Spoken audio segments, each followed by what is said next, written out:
Welcome to Sheela kitchen అండి. ఈరోజు ఈ గుడ్డు కారం రెసిపీ అయితే మీతోటైతే షేర్ అయితే చేసుకుంటున్నానండి.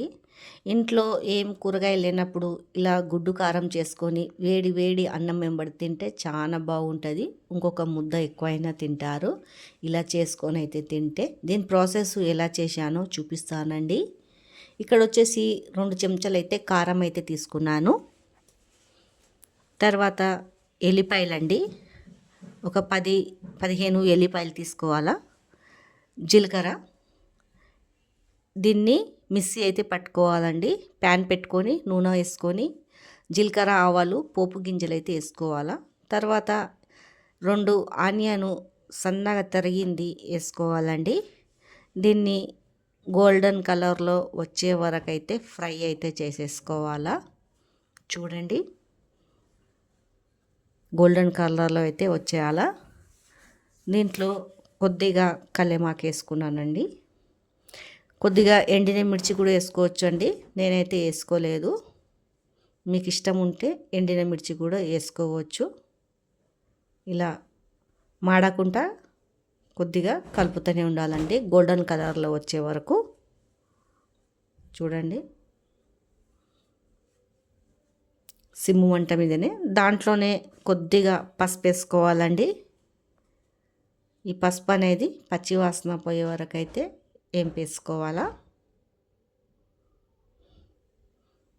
ఇలా కొద్దిగా పచ్చి వాసన పోయే వరకు అయితే వేపుకోవాలండి. చూడండి, తర్వాత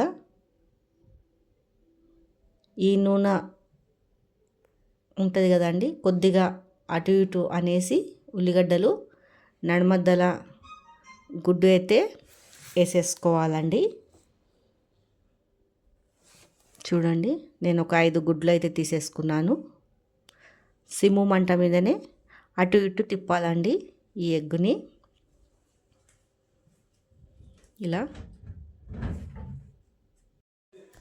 ఇలా కిందికి పైకి అంతా అయితే తిప్పేసుకోవాలండి ఎగ్గుని. చూడండి, మనం ఇది ప్యాన్లో చేసుకున్నాము కదా, మాడదండి కింద.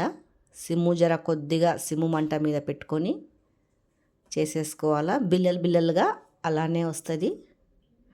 చూడండి, ఇలా కొద్దిగా ఇంకా ఫ్రై అయినైతే ఇస్తున్నాను. ఇలా కొద్దిగా ఫ్రై అయిపోతుంది కదా. చూడండి, ఇలా అండి ఎగ్ కూడా ఇలా గోల్డెన్ కలర్లో అయితే వచ్చేసింది. ఇలా వచ్చేస్తే ఫ్రై అయిపోయినట్టండి ఎగ్ కూడా. ఇది మనము కారం అయితే మిక్సీ అయితే పట్టి పెట్టుకున్నాం కదండి, అది దీంట్లో అయితే వేసేసుకోవాలా. చూడండి, తర్వాత తిప్పేసుకోవాలండి. అంతా కలబెట్టుకోవాలా మంచిగా కలిసేలాగా. కిందికి పైకి అంతా ఇట్లా కారం అంతా దాంట్లో కలిసిపోతుందండి.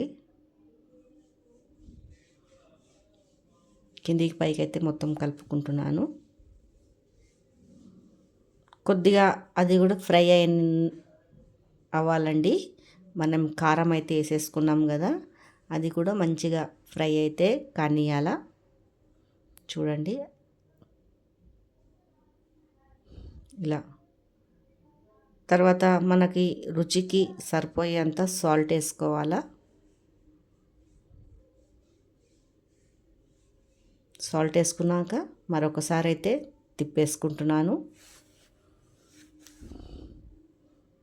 చూడండి, ఇలా